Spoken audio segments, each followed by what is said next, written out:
This is Will with My Spiritual Clarity, and I'm making this short 8-part video series to underline the foundations of my work here on the homepage so that you can have an idea of, if this work is really a fit for you, if you like my energy, if you vibe or jive with me and the concepts that I do in my private work with clients. So this first one is about, and each one of these 8 isn't word for word what a client has said to me, but they're amalgamations of the main themes, the main symptoms, the main problems that clients come to me with. So the first one is, I want to attract more clients for my healing practice, coaching practice, therapy practice, but I find myself hesitating or procrastinating. I feel under-supported with family life or in other areas, so my business often comes last. What can I do?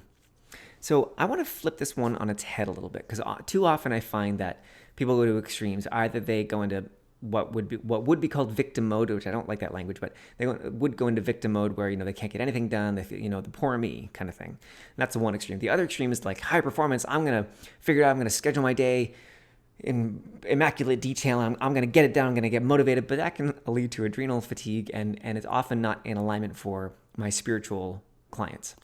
So I like to go the middle path with most things. And with this especially, I want to flip it on its head a little bit and say, this is not usually about what my clients think it's about. So they think it's about boundaries. They think it's about motivation. They think it's about organization or productivity. I think it's about something very different most of the time. So see if this is true for you. Most of the time, I find that the hesitation or procrastination to get to your business is actually because you're spending too much time putting other people first. Whether it be family, whether it be friends, whether it be your community, or even mentally and emotionally the world, the problems of the world weighing on your shoulders, and that comes first before you get to your business. And I have seen this so often with hundreds of clients around the world that I've actually given it a name, and I call it the helper's paradox. And the helper's paradox states that the more you need to help, the less able you are to help. So I first noticed this as a parent. I first noticed it in my business, and then I really realized it when I was a parent. With my daughter's now 4.5, and when she was just learning to crawl, I would notice she would fall, and I would have this knee-jerk response. I would jump in and want to help and save and try to take away the pain. But often I would pick her up, or I would try to console her, and she was actually fine. She didn't need me. She had fallen or bumped her head, and she was actually just fine. And I started to notice this pattern, and I practiced taking a step back and really waiting to see if she actually needed me.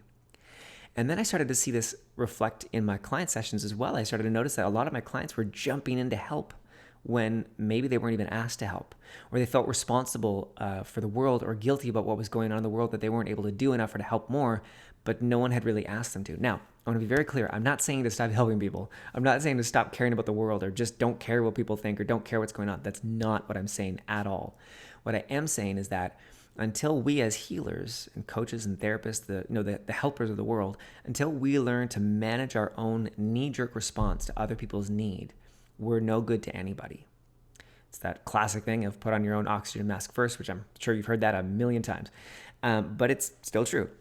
So with the helper's paradox, what you can do is become aware of, when do you jump in to help? When do you put others before yourself or before your business chronically? Now, I'm not saying if you're, kids in pain or they cut themselves, like, oh no, I got to finish my blog post. That's clearly not what I'm saying.